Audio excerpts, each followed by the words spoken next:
ဒါဟာဘယ်ကမှမသိတဲ့ထူးဆန်းတဲ့ဆန္ဒပြည့်အပ်တစ်ခုပါဘလို့ဆန္ဒပဲတောင်းချက်ချင်းလက်ငင်းပြေဝစေပါတယ်အမြဲတမ်းအနှိမ်ခံနေရတဲ့ကြောင်သားလေးကြောချကိုပဲကြည်ပါအဲ့ဒီနေမနက်ကသူဟာတင်းချစာမွေးပွဲမှာအမှတ်ပြရဖို့တိတ်တဆိတ်ဆန္ဒပြုခဲ့ပါတယ်မထင်မှတ်ပဲသူ့ရဲ့ဆန္ဒကတကယ်ပဲပြေဝသွားခဲ့ပါတယ်တဲ့အတန်းလုံးကတော့အံ့ဩမြင်တက်သွားကြတာပေါ့ဂျော့ဂျ်ဟာတင်းချဘာသာရက်မှာတခါမှအောင်မတ်မရဘူးဆိုတာအားလုံးသိထားကြလို့ပါတင်းချဆရာကိုယ်တိုင်တောင်သူ့ကိုတန်တရားတွေနဲ့ကြည့်နေခဲ့ပါတယ်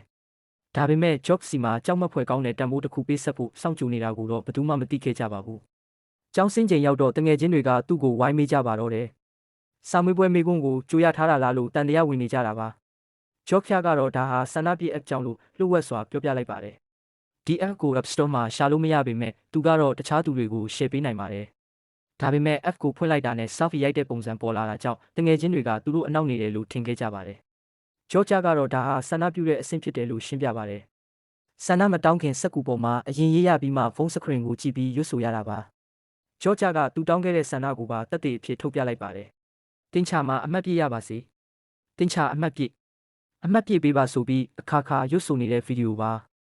ဒါကိုကြည့်ပြီးတငယ်ချင်းတွေကသူ့ကိုလူအထင်ပြီးထွက်သွားကြပါတယ်သူ့ရဲ့တငယ်ချင်းအရင်ဖြစ်တဲ့ရှီယာကတောင်အားနေရင်ညံကောင်းတဲ့ဆေးတွေလျှော့စားဦးလို့ခန့်နေသွားပါတယ်အဲ့ဒီအချိန်မှာပဲဂျော့ဂျ်ဖုန်းထဲမှာ countdown အချိန်တွက်ချက်မှုတစ်ခုပေါ်လာပါတယ်